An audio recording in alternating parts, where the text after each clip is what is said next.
ನಮಸ್ಕಾರ ವೀಕ್ಷಕರೇ. ಶ್ರೀ ಗುರುಭ್ಯೋ ನಮಃ. ಹರಿ ಓಂ. ಸರ್, ಸುಮಾರು ನಿಮ್ಮ ಹತ್ರ ಸಾಕಷ್ಟು ಕ್ಲೈಂಟ್ಗಳು ಬರ್ತಾರೆ, ಸಮಸ್ಯೆಗಳಿರೋರು ಬರ್ತಾರೆ. ಒಂದು ಪ್ರಶ್ನೆ ಏನಂದರೆ, ಈಗ ತುಂಬ ಸ್ಟ್ರಾಂಗ್ ಆಗಿ ಕೆಲವು ವ್ಯಕ್ತಿಗಳು ಇರ್ತಾರೆ. ಹೌದು.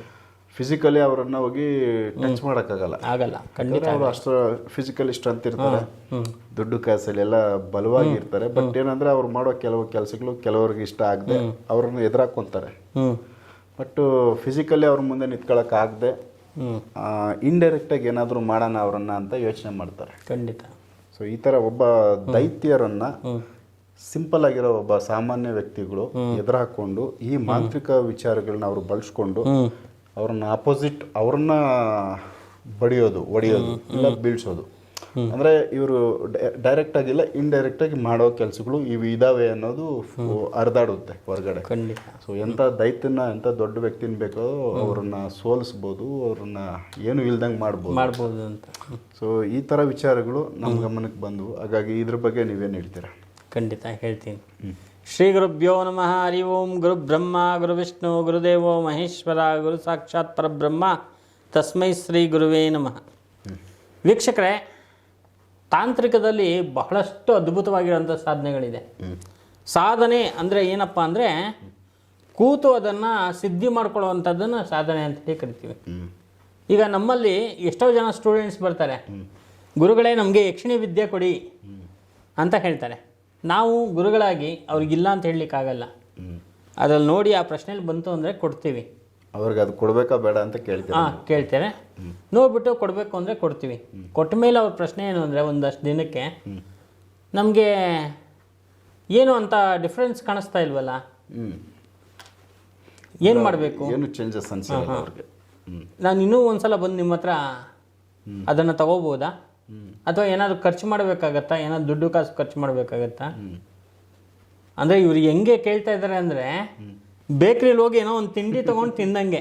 ಹೌದು, ನಾನು ತಿಂಡಿ ತಿಂದೀನಿ, ಇನ್ನೂ ನಂಗೆ ಹೊಟ್ಟೆ ತುಂಬಿಲ್ವಲ್ಲ ಅನ್ನೋ ಥರ, ಇನ್ನೂ ಒಂದಷ್ಟು ತಗೋಬೋದಾ ಅನ್ನೋ ಥರ ಕೇಳ್ತಾರೆ.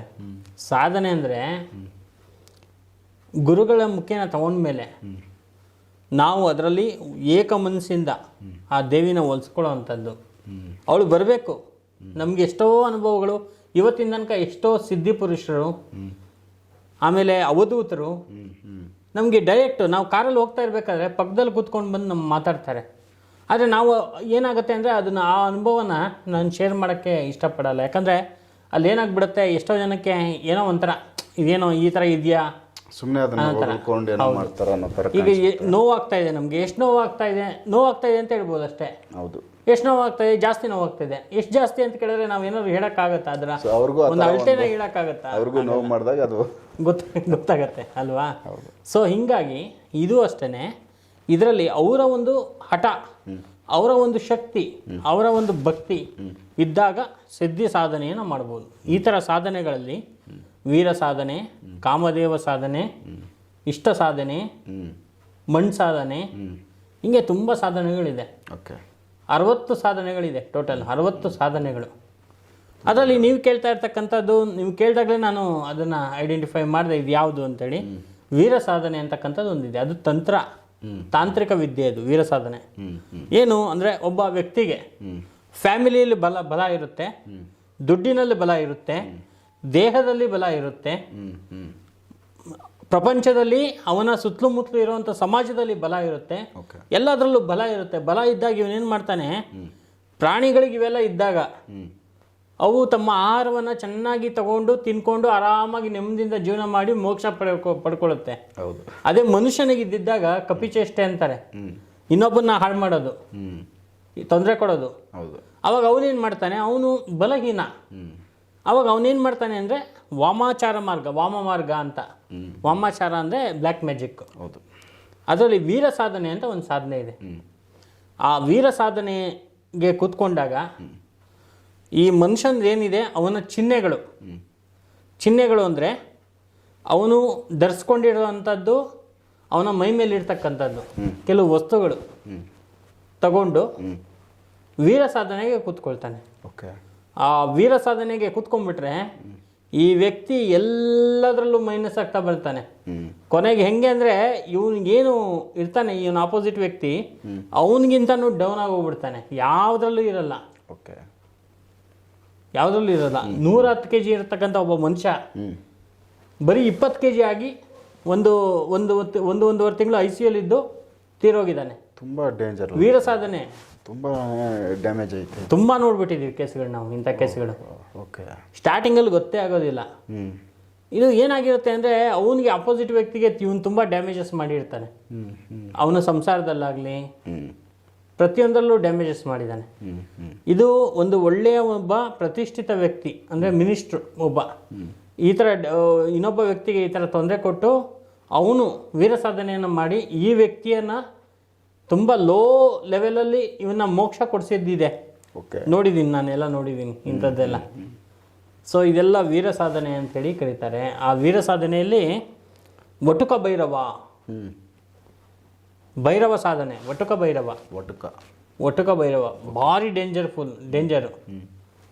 ವಟುಕ ಭೈರವ ಅವನಿಗೆ ಏನು ಆಹಾರ ಅಂದರೆ ರಕ್ತನೇ ಆಹಾರ ಅವನಿಗೆ, ವಟುಕ ಭೈರವನಿಗೆ. ಆ ಥರ ಭೈರವ. ಭೈರವನಿಗಿಂತ ಭೈರವಿ ಇನ್ನೂ ಡೇಂಜರು. ಸೊ ಭೈರವರನ್ನ ತಗೊಂಡು ಈ ವೀರ ಸಾಧನೆಯನ್ನು ಮಾಡ್ತಾರೆ. ವೀರ ಸಾಧನೆಯನ್ನು ಮಾಡಬೇಕಾದ್ರೆ ಇದು ಸಾಮಾನ್ಯವಾಗಿ ಅದ್ಭುತವಾಗಿ ಚೆನ್ನಾಗಿ ಆ ತಾಂತ್ರಿಕ ವಿದ್ಯೆಯನ್ನು ಕರಗತ ಮಾಡ್ಕೊಂಡಿರೋಂಥ ಗುರುಗಳಿಗೆ ಮಾತ್ರ ಗೊತ್ತು ವೀರ ಸಾಧನೆ ಏನು ಅಂತ. ಆಯಿತಾ? ಆಮೇಲೆ ವೀರ ಸಾಧನೆ ಹೇಳ್ತೀನಿ ಅದ್ರ ಬಗ್ಗೆ. ಕಾಮದೇವ ಸಾಧನೆ ಏನು ಅಂದರೆ ಒಂದು ಹೆಣ್ಣು ಮದುವೆ ಆಗ್ತೀನಿ ಅಂತ ಹೇಳಿ ಕೊನೆ ಟೈಮಲ್ಲಿ ಎಷ್ಟೋ ನಾವು ನೋಡಿದ್ದೀವಿ ಇವಾಗಲೇ. ಕೊನೆ ಟೈಮಲ್ಲಿ ತಾಳಿ ಕಟ್ಟಕ್ಕೆ ಹೋದಾಗ ಎಲ್ಲ ಇರುತ್ತೆ, ಎಲ್ಲ ಗೊತ್ತಿರುತ್ತೆ, ಬೇಡ ಅಂತ ಹೇಳೋದು. ಮೊನ್ನೆ ಇತ್ತೀಚೆಗೆ ಒಂದು ವಿಡಿಯೋ ವೈರಲ್ ಆಯ್ತು.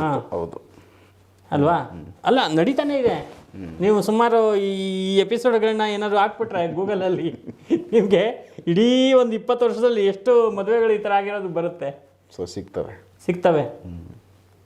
ಸೊ ಈ ಥರ ಅನ್ಯಾಯಗಳಾದಾಗ ಅಪೋಸಿಟ್ ವ್ಯಕ್ತಿಗಳು ಕಾಮದೇವ ಸಾಧನೆ ಅನ್ನೋಂಥ ಒಂದು ತಾಂತ್ರಿಕ ವಿದ್ಯೆ ಎಲ್ಲ ಅದೇ ಹೇಳಿದ್ನಲ್ಲ, 60 ಸಾಧನೆಗಳು ಇದ್ದಾವೆ. ಅವೆಲ್ಲ ಸಾಧನೆಗಳನ್ನು ಉಪಯೋಗ ಮಾಡ್ತಾ ಒಂದೊಂದು ಸಾಧನೆ ಒಂದೊಂದು ಸಾಧನೆ ಉಪಯೋಗ ಮಾಡಬೇಕಾದ್ರೆ ಉಪಯೋಗ ಮಾಡ್ತಾ ಈಗ ಮನೆಯಲ್ಲಿ ಇರ್ತಕ್ಕಂಥ ಒಬ್ಬ ವ್ಯಕ್ತಿ ಆಗಲಿ, ಒಂದು ನಾಯಿ ಮರಿ ಆಗಲಿ ಮನೆ ಬಿಟ್ಟು ಹೋಗ್ಬಿಟ್ಟಿದೆ, ಅದು ವಾಪಸ್ ಬರಬೇಕು, ನನಗೆ ಬೇಕೇ ಬೇಕದು, ಕೂತ್ಕೊಂಡು ಒಂದು ಸಾಧನೆ ಇದೆ, ಆ ಸಾಧನೆ ಮಾಡಿದಾಗ. ಅಥವಾ ಭೂಮಿ, ಆದರೆ ಈ ಸಾಧನೆಗಳಿಗೆಲ್ಲ ಕೈ ಹಾಕಬಾರ್ದು, ತುಂಬ ಡೇಂಜರು, ಬ್ಯಾಕ್ ಫೈರೇ 100% ಫಿಕ್ಸು. ಸೊ ರಿವರ್ಸ್ ಆಗಿಬಿಡುತ್ತೆ ಈ ಸಾಧನೆಗಳಿಗೆ ಯಾವತ್ತೂ. ಯಾಕಂದರೆ ನಮ್ಮಂಥವ್ರು ಯಾರನ್ನ ಇರ್ತಾರೆ ಗುರುಗಳು, ಅವ್ರು ಏನು ಮಾಡ್ತಾರೆ ಅಂತ ಹೇಳಿದ್ರೆ ಇನ್ನೊಬ್ಬ ವ್ಯಕ್ತಿಗೆ ಈ ಥರ ತೊಂದರೆ ಆಗಕ್ಕೆ ಬಿಡಲ್ಲ. ಯಾರಿಗೂ ತೊಂದರೆ ಮಾಡಬಾರ್ದು, ದೇವ್ರ ಮೊರೆ ಹೋಗ್ಬೇಕಷ್ಟೇ ನಾವು ಹೇಳೋದು. ಆ ಥರ ತೊಂದರೆ ಮಾಡಿದ್ರೆ ರಿವರ್ಸ್ ಕೂಡ ಆಗುತ್ತೆ, ಇಲ್ಲಾಂದರೆ ರಿವರ್ಸ್ ಮಾಡೋ ಅಂಥವ್ರು ಇರ್ತಾರೆ. ಸೊ ಹುಷಾರಾಗಿರಿ ಅಂತಕ್ಕಂಥದ್ದು ಒಂದು ವಿಚಾರ ಇದರಲ್ಲಿ. ಈ ವೀರ ಸಾಧನೆ ಬಗ್ಗೆ ಇಷ್ಟು ಓಪನ್ ಆಗಿ ಯಾರು ಹೇಳಲ್ಲ. ಸುಮಾರು ಜನ ಭೂತ ವೈದ್ಯರಿಗೆ ಗೊತ್ತಿದೆ ಇದು ವೀರ ಸಾಧನೆ, ಇಷ್ಟು ಓಪನ್ ಆಗಿ ಯಾರು ಹೇಳಲ್ಲ. ಈ ಥರ ಇದ್ದಾಗ ಆ ಸಾಧನೆ ಅವರ ಆ ಒಂದು ಚಿಹ್ನೆಗಳನ್ನ ತಗೊಂಡು ಸ್ಮಶಾನದಲ್ಲಿ ಕೂತ್ಕೊಂಡು ಆ ಕೂತ್ಕೊಂಡಿರೋಂಥ ಒಂದು ಏನು ಇದಿದೆ ಅದು ಒಂದು ವ್ಯಕ್ತಿಯ ಸಮಾಧಿ ಮೇಲೆ ಕೂತ್ಕೊಂಡಿರ್ತಾರೆ. ಮುಂದೆ ಮಣ್ಣಿರುತ್ತೆ, ಮಣ್ಣೆಲ್ಲ ಅದನ್ನೆಲ್ಲ ಹೂತಿಟ್ಬಿಟ್ಟು ರಂಗೋಲಿಗಳನ್ನ ಹಾಕಿ ಈ ಸಾಧನೆಗೆ ಅಂತ ಕೂತ್ಕೊಳ್ತಾರೆ. 16 ದಿವಸದಲ್ಲಿ ಇದರ ಎಫೆಕ್ಟ್ ಸ್ಟಾರ್ಟ್ ಆಯಿತು ಅಂದರೆ 3 ತಿಂಗಳ ಒಳಗಡೆ ಅವನು ಅಷ್ಟೇ ಕತೆ ಒಂದು 3 ತಿಂಗಳಲ್ಲಿ ಹೋಗ್ಬಿಟ್ಟು ಅಷ್ಟೇ ವೀರ ಸಾಧನೆ ಅಂತ ವಿದ್ಯೆಗಳಿದೆ. ಇದನ್ನ ದೊಡ್ಡ ದೊಡ್ಡ ಜಟ್ಟಿಗಳು ಅಂತ ಹೇಳಿ ಕರೀತಾರೆ. ಜಟ್ಟಿ ಏನು ಹೇಳಿ, ಜಟ್ಟಿಗಳು ಅಂದರೆ ಈ ಕುಸ್ತಿ ಮಾಡೋರು, ಇವರೆಲ್ಲ ಮಾಡಿರೋವಂಥದ್ದು ಇದೆ. ಈ ಒಂದು ಸಾಧನೆ ಮಾಡಿದ ನಮ್ಮ ತಾತ ಮುತ್ತಾತಂದಿರು ಹೇಳಿರೋದು ನಮಗೆ, ಈ ಥರ ಎಲ್ಲ ಮಾಡಿದ್ದಾರೆ ಅಂತ. ಸಾಮಾನ್ಯವಾಗಿ ಬಿಡಲ್ಲ, ತುಂಬಾ ಕಷ್ಟ. ಅಂದ್ರೆ ಕೈಯಲ್ಲಿ ಅವರನ್ನ ದಂಡಿಸೋದು, ಅವರನ್ನ ಏನಾದರೂ ಅವರ ದ್ವೇಷ ಕಟ್ಕೊಳಕ್ ಆಗದೆ ಇರೋರು ಈ ತರ ಮಾಡ್ತಾರೆ. ಅವರಿಂದ ತೊಂದರೆ ಆಗಿರ್ಬೇಕು, ತುಂಬಾ ತೊಂದರೆ ಆಗಿದ್ದಾಗ ಈ ತರ ಮಾಂತ್ರಿಕಕ್ಕೆ ಹೋಗ್ತಾರೆ, ಈ ತರ ಮಾಡ್ತಾರೆ. ಸೊ ಈಗ ಈ ತರದ್ದು ಇದಾವ ಸರ್, ನಡೆಯುತ್ತೆ. ಆದ್ರೆ ಅದೇ ಹೇಳಿದ್ನಲ್ಲ, ಈಗ ನಾವು ಡೈಮಂಡ್ ಅಂದಾಗ ಎಲ್ಲನೂ ಡೈಮಂಡ್ ಅಲ್ಲ, ಹೌದು, ತುಂಬ ರೇರು ಅಂಥ ಡೈಮಂಡ್, ಅದ್ಭುತವಾಗಿರೋ ಡೈಮಂಡು ಒಂದು ಹಿಡಿದ್ರೆ ಸಾಕು. ಈ ಕನ್ಯಾಕುಮಾರಿ ಮೂಗ್ ಬಟ್ಟಲ್ಲಿದೆ, ಆ ಡೈಮಂಡು. ಅದು ಆ ಒಂದು ಲೈಟು ಬೆಳಕಿಗೆನೆ ಬ್ರಿಟಿಷರು ಬರ್ತಾ ಇದ್ರಂತೆ ಅಲ್ಲಿಂದ ಸುರಂಗ ಮಾಡಿಕೊಂಡು. ಅಂತ ಒಂದು ಡೈಮಂಡ್ ಅದು.